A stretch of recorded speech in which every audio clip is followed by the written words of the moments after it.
दोस्तों सफ़ेद दाग वाइट पैचेस ल्यूकोडर्मा, इसमें दोस्तों अगर आप इस बीमारी को समझ गए अच्छे से तो इस बीमारी को ठीक करना बहुत ही आसान है, बहुत आसान।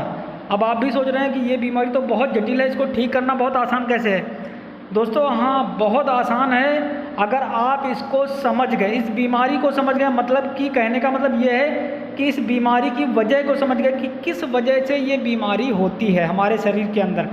अगर आप सिर्फ मेडिसिन, दवाइयाँ, डॉक्टर्स इनके चक्कर में पड़ते रहे और डॉक्टर बदलते रहे तो फिर ये बीमारी बहुत लंबी खिंच जाती है। लोग 10 साल 20 साल दवाई कराते रहते हैं।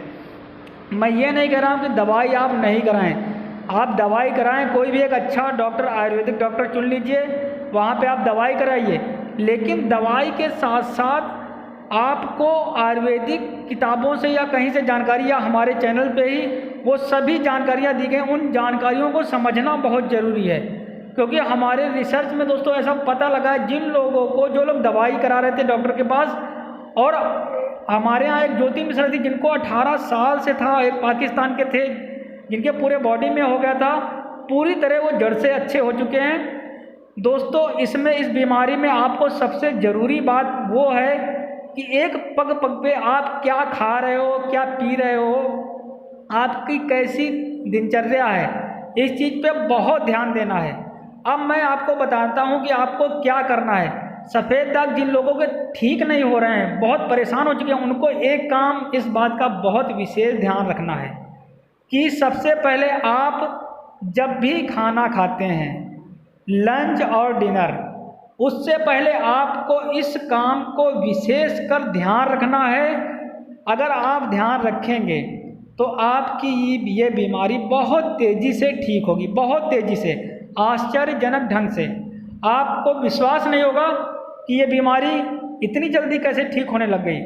दोस्तों आपको 4 तरह की रंग बिरंगी सब्जियां खानी है, कच्ची, रंग बिरंगी, कलरफुल, कच्चा ही चबा चबा के, वो भी कम से कम 400 ग्राम होना चाहिए। 400 ग्राम मतलब कि खाने से पहले आपको 400 ग्राम कच्चा सलाद, 3 से 4 प्रकार की कच्चा सलाद चबा चबा के आपको खाना है। 400 ग्राम से कम किसी भी कीमत पे नहीं होना चाहिए।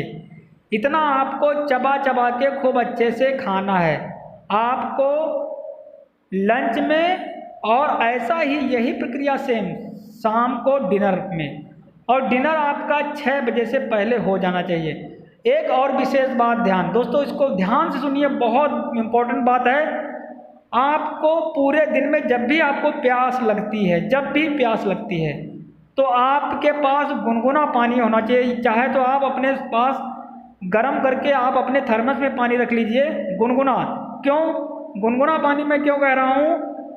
इसलिए कह रहा हूँ क्योंकि गुनगुना पानी आपके शरीर का डाइजेशन सिस्टम बहुत ज़बरदस्त करता है और आपके अंदर वो विटामिन, प्रोटीन, मिनरल्स को पचाता है जो हमारे बॉडी को ज़रूरत होती है। तो आपको पूरे दिन, जो लोग घर में रहते हैं उनके लिए तो बहुत आसान है कि वो पानी को गुनगुना करके जब भी प्यास लगती है तब आप पी सकते हैं। और एक बात का विशेष ध्यान, आपको खाना खाने के तुरंत बाद बिल्कुल पानी नहीं पीना है, भूल से भी। अगर आपने पी लिया तो आपका खाया पिया जीरो, खाया पिया सब जीरो हो गया। आपको खाना खाने के बाद कम से कम 1 घंटे के बाद पानी पीना है। कितनी देर बाद? 1 घंटे के बाद। आपको चाहे आप लंच कर रहे हैं या डिनर, दोनों के बीच में खाना खाने के बाद 1 घंटे के बाद ही, मतलब जैसे आप खाना खा चुके उसके 1 घंटे के बाद पानी पीना है। फिर आप शाम को भी जब खाना खा लेंगे फिर 1 घंटे के बाद ही पानी पीना है, वो भी गुनगुना। मतलब पानी आपको खाना खाने के 1 घंटे बाद ही पीना। अगर आपने तुरंत पी लिया तो आपके जो पेट में जठराग्नि होती है वो बुझ जाएगी और आपका खाना फिर पचेगा नहीं, वो सड़ के निकलेगा, और आपको जो शरीर को प्रोटीन, विटामिन, मिनरल्स चाहिए वो आपके शरीर को पूरा नहीं हो पाएंगे और ये बीमारी फिर ठीक होने में बहुत दिक्कत होगी। तो दोस्तों ये जो जानकारी है वो बहुत ही महत्वपूर्ण जानकारी है आपके लिए। प्लीज़ आप इसको फॉलो कीजिए, आप देखेंगे 2 से 3 महीने में आपके शरीर में बहुत ही ज़बरदस्त, आशाजनक फ़ायदा होगा। तो दोस्तों इस वीडियो को जितना हो सकता है सब्सक्राइब कीजिए, चैनल को लाइक कीजिए, वीडियो को शेयर कीजिए और हमसे जुड़िए। थैंक यू दोस्तों।